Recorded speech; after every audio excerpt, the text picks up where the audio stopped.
అనంతపురం తాడిపత్రి సామాజిక మాధ్యమాల్లో రెచ్చగొట్టేలా వ్యాఖ్యలు చేశారంటూ తెదేపా ఎస్సీసీఎల్ రాష్ట్ర కార్యదర్శి కమలమును అరెస్ట్ చేశారు. అనంతపురం జిల్లా తాడిపత్రి పురపాలికలో మూలన పడిన వాహనాలకు మరమ్మతులు చేయించలేని పరిస్థితిలో ప్రభుత్వం ఉందంటూ జేసీ ప్రభాకర్ రెడ్డి ఆధ్వర్యంలో నిరసన చేపట్టారు. ఈ కార్యక్రమంలో వైపాక తెదేపా నాయకులు సామాజిక మాధ్యమాల్లో పరస్పర వ్యాఖ్యలు చేసుకున్నారు. కమలమ్మ వ్యాఖ్యలు రెచ్చగొట్టేలా ఉన్నాయంటూ వైకాపా నాయకులు గురుశంకర్ చేసిన ఫిర్యాదు మేరకు పోలీసులు కేసు నమోదు చేశారు.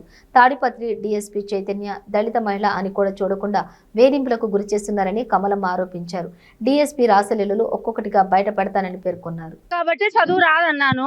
ఆ ఒక్క పాయింట్ పట్టుకొని వాళ్ళ నాన్నకు కేతిరెడ్డి పెద్దారెడ్డి ఎమ్మెల్యేకి, వాళ్ళ కొడుకు హర్షవర్ధన్ రెడ్డికి, మా లోకల్ డిఎస్పీ శ్రీ శ్రీ చైతన్య గారికి ఇగో హట్ అయిపోయింది.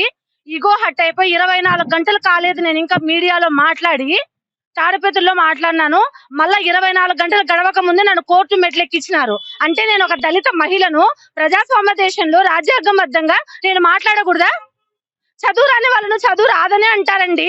వీళ్ళకు ఎక్కడున్నారో వీళ్ళు ఇంకా ఏం అర్థం కావట్లేదు. ఆయన అఫిడవిట్ చూసినా కూడా అర్థం అవుతుంది.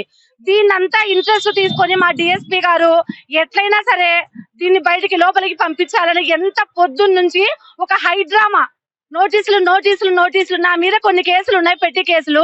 ఆ పెట్టి కేసులను ఇన్ని రోజులు 41 నోటీస్ ఇవ్వకుండా ఆపింది ఎవరు? ఇన్ని రోజులు పోలీసులు నిద్రపోతున్నారు. ఎప్పుడైతే ఎమ్మెల్యే కొడుకును డిఎస్పీని నేను మాట్లాడినానో అప్పుడు నా మీద ఉన్న కేసులన్నీ బయటకు తీసుకొచ్చి ఈ రోజు నోటీస్ సర్వ్ చేసి ఎస్సీ వాళ్ళతోనే వైఎస్ఆర్సీపీ వాళ్ళతో నా మీద కేసు పెట్టించి ఈ రోజు కోర్టు మెట్లెక్కించినారు. కానీ అన్యాయం అనేది ఎప్పటికైనా ఓడిపోతుంది, న్యాయం గెలుస్తుంది అనడానికి ఈ రోజు ఖచ్చితంగా నేను court Anantapur first class magistrate దగ్గర నా రిమాండ్ ను తిరస్కరించి నన్ను బయటకి పంపించారు. గుర్తుపెట్టుకో డిఎస్పీ, నువ్వు ఆడదానివి అని కూడా చూడకుండా, దళిత మహిళని చూడకుండా ఈ రోజు నన్ను కోర్టు మెట్లెక్కించావు. నీకు రేపటి నుంచి నీ రాసలీలలు ఒక్కొక్కటి బయట పెట్టకపోతే నేను దళిత మహిళనే కాదు చెప్తున్నాను. కాసుకో డిఎస్పీ, నీకే ఇది ఛాలెంజ్, ఓపెన్ ఛాలెంజ్. ఎక్కడెక్కడ ఏమేం చేసినావో మొత్తం ఒక్కోటి రేపు నేనే వదులుతా. మీ చదువురాని ఎమ్మెల్యే కూడా చెప్పు.